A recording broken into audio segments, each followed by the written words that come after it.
Animal Farm, by George Orwell. Chapter 1. Mr. Jones, of the Manor Farm, had locked the hen houses for the night, but was too drunk to remember to shut the pop-holes. With the ring of light from his lantern dancing from side to side, he lurched across the yard, kicked off his boots at the back door, drew himself a last glass of beer from the barrel in the scullery, and made his way up to bed, where Mrs. Jones was already snoring. As soon as the light in the bedroom went out, there was a stirring and a fluttering all through the farm buildings. Word had gone round during the day that old Major, the prize middle white boar, had had a strange dream on the previous night and wished to communicate it to the other animals. It had been agreed that they should all meet in the big barn as soon as Mr. Jones was safely out of the way.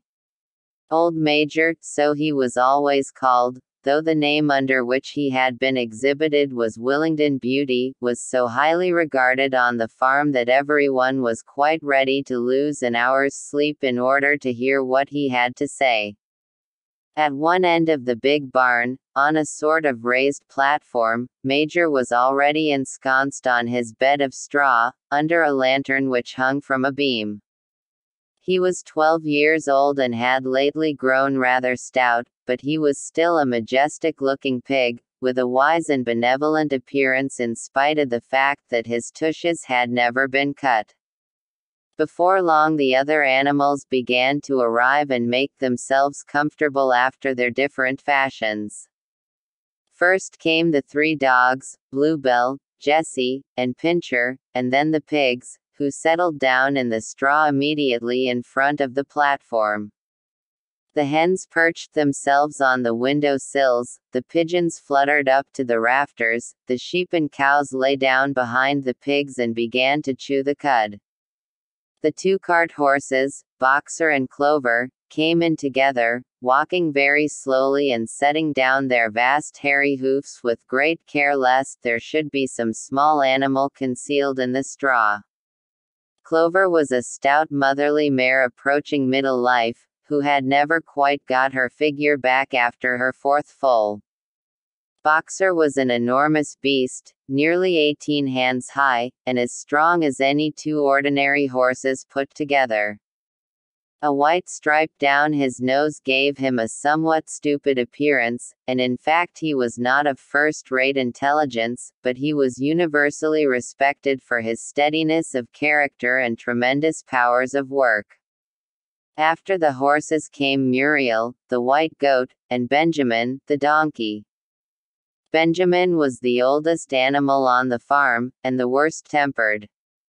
He seldom talked, and when he did, it was usually to make some cynical remark. For instance, he would say that God had given him a tail to keep the flies off, but that he would sooner have had no tail and no flies. Alone among the animals on the farm he never laughed. If asked why, he would say that he saw nothing to laugh at.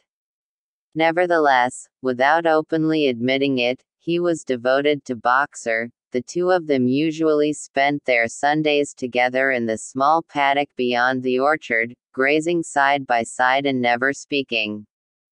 The 2 horses had just lain down when a brood of ducklings, which had lost their mother, filed into the barn, cheeping feebly and wandering from side to side to find some place where they would not be trodden on.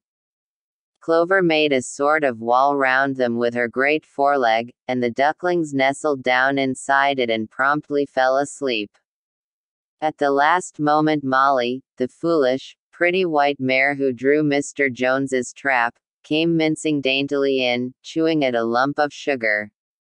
She took a place near the front and began flirting her white mane, hoping to draw attention to the red ribbons it was plaited with.